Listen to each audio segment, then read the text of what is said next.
ضرورت سمجھانی نہیں پڑتی، ہر جاندار کو اس کی ضرورت محسوس ہوتی ہے۔ جانور پانی پینے کے لیے میٹھے پانی پر جائے گا نہیں جائے گا؟ ہاں، کیوں کہ اس کو ضرورت ہونے، پیاسا ہو گیا۔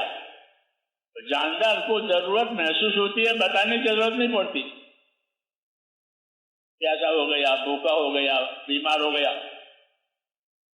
تو ضرورتیں بتانی نہیں پڑتی، لیکن جو مقصد ہے وہ بتانا پڑتا ہے کہ تمہاری زندگی کا کیا مقصد ہے، تم کو اللہ نے کیوں پیدا کیا ہے۔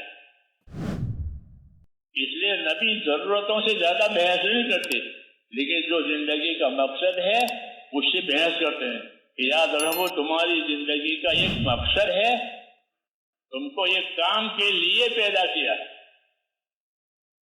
اس لیے میرے بھائیو، دعوت اور تبلیغ جو ہے وہ تو زندگی کے مقصد کو پانا اور اس مقصد میں کامیاب ہونا، یہ تبلیغ کا مقصد ہے۔ تو اللہ نے ہماری زندگی کا مقصد اپنے اطاعت اور اپنے عبادت کو قرار دیا ہے کہ تمہاری زندگی کا مقصد میری اطاعت ہے، میری عبادت ہے۔ وما خلقت الجن والانس الا لیعبدون، میں نے جناتوں کو اور انسانوں کو صرف اور صرف اپنی عبادت کے لیے پیدا کیا ہے۔ تبلیغی عوام تو اگر زندگی عبادت پر پڑ گئی تو مقصد حاصل ہو گیا، اور زندگی عبادت پر نہیں پڑی بلکہ دوسری چیزوں پر پڑی تو اس کا مقصد فوت ہو گیا، اسی زندگی کا مقصد فوت ہو گیا۔ اس لیے دعوت دی نبیوں نے اللہ کی عبادت کی طرف، یا قوم اعبدوا اللہ ما لکم من الہ غیرہ۔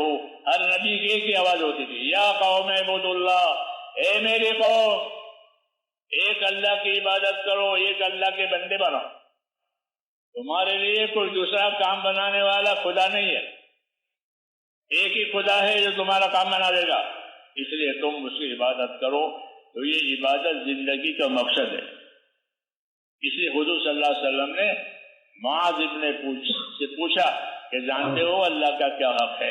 میں نے کہی نا پہلے بات کہ اللہ کا حق یہ ہے کہ اسی کی عبادت کی جائے گی، اس کے ساتھ کسی کو شریک نہیں کیا جائے گا۔ تو یہ ہوئی دعوت بندوں کو اللہ کی طرف، کہ بندوں کو اللہ کی عبادت کی طرف بلاؤ تاکہ ان کا تعلق اللہ تعالیٰ سے صحیح ہو جائے۔ جب اللہ تعالیٰ سے تعلق صحیح ہو جائے گا تو سارے تعلقات صحیح ہو جائیں گے۔ اللہ سے تعلقات بگاڑا ہے تو سارے تعلقات بگڑ جائیں گے۔ یہ بنیاد ہے، اسی کو سمجھایا تھا حضور صلی اللہ علیہ وسلم نے، جو میں نے پہلے کہا تھا کہ من اصلح ما بینہ وبین اللہ اصلح اللہ ما بینہ وبین خلقہ، کہ جو لوگ اپنا اور خدا کا معاملہ صحیح کر لیں گے تو اللہ ان کا اور مخلوق والا معاملہ صحیح کر دے گا۔ آسمان ان کی موافقت میں ہوگا، زمین ان کی موافقت میں ہوگی، ان میں آپس میں محبتیں ہوگی، تعلقات صحیح ہوں گے۔ سارے حالات کا بننا اس پر ہے کہ اللہ سے تعلقات صحیح ہو جاوے۔ تو اللہ سے ہمارا تعلق میرے دوستوں اطاعت اور عبادت کا ہے۔ اس کا ہے اطاعت اور عبادت، اس لیے کہ اللہ تعالیٰ نے ہم کو ایمان دیا ہے، ہم ایمان والے ہیں، اور ایمان کا تقاضا اطاعت۔ ایمان کا کیا تقاضا ہے؟ اللہ کی اطاعت کر کے زندگی گزارو۔ اللہ کی اطاعت کرنی ہے تو اللہ کی اطاعت کا علم حاصل کرو تاکہ تم کو پتہ چلے کہ اطاعت کیا چیز ہے اور اطاعت کیسی کرنی ہے۔ اس لیے نبی ایمان کی دعوت بھی لے کر آتے ہیں اور اس کے ساتھ ساتھ نبی علم لے کر آتے ہیں۔ کیا لے کر آتے ہیں؟ علم لے کر آتے ہیں۔ وہ کوئی دنیا کی دوسری دولت لے کر نہیں آتے۔ ہاں، مال مرتبہ وہ نبیوں کے یہاں نہیں ہوتا کہ مال ملے گا پھر مرتبے والے بنیں گے، وہ یہاں ہے کہ نبی ایمان کی دعوت لے کر آئے گا، اور ایمان کا تقاضا اطاعت ہوتا ہے تو اطاعت کے لیے علم لے کر آئے گا۔ تو آپ کے ہاں تیسرا نمبر ہے، وہ کیا ہے؟ علم و ذکر۔ یہ تیسرا نمبر کلمہ نماز۔ تو کلمہ تو ہوا ایمان، نماز ہوئی عبادت.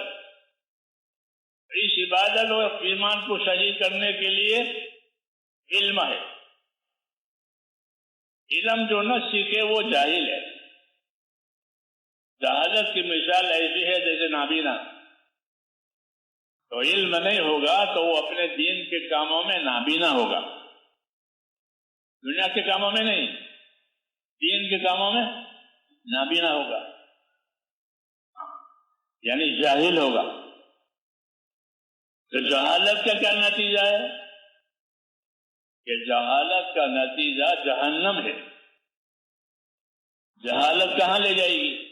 جہنم میں. تو یہ کتاب چھوٹی مدرسے میں پڑھاتے ہیں، اس کا نام ہے کریمہ.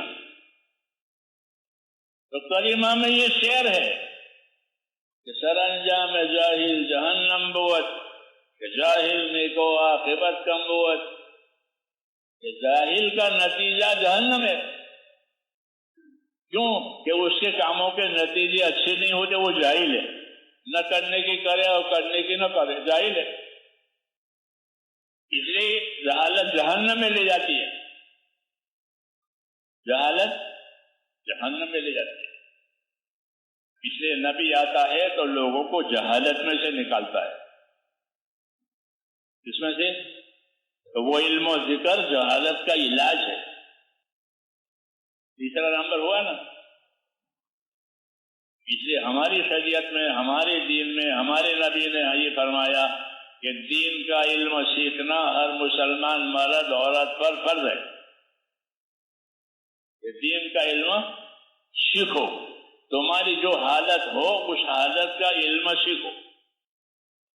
سب کو مفتی بننا ضروری نہیں ہے، لیکن جو تمہاری حالت ہو اس حالت کا علم سیکھو. یہ مطلب ہے کہ مثلا نماز پڑھنے کی حالت ہے تو نماز کا علم تمہارے پاس ہونا چاہیے. اور تمہارے پاس مال ہے تو مال کے بارے میں خدا کا کیا حکم ہے وہ علم تمہارے پاس ہونا چاہیے. یہ مطلب ہے کہ جو جس حال میں ہو اس حال کا علم اس کے پاس ہو. یہ مطلب ہے تیسرے نمبر کا. یہ تیسرا نمبر ہمارے ہاں علم و ذکر ہے. تو آپ جس حال میں ہو اس حال کا علم پوچھو یا کتاب سے سیکھو. دونوں باتیں صحیح ہے. پوچھ کے کرو وہ بھی صحیح ہے، یاد کر کے کتابوں سے کرو وہ بھی صحیح ہے. نہیں تو زندگی جہالت پر چلی جائے گی. علم سیکھنا یعنی اپنے آپ کو جہالت سے بچانا، اور جہالت سے بچانا یعنی دوزخ سے بچانا.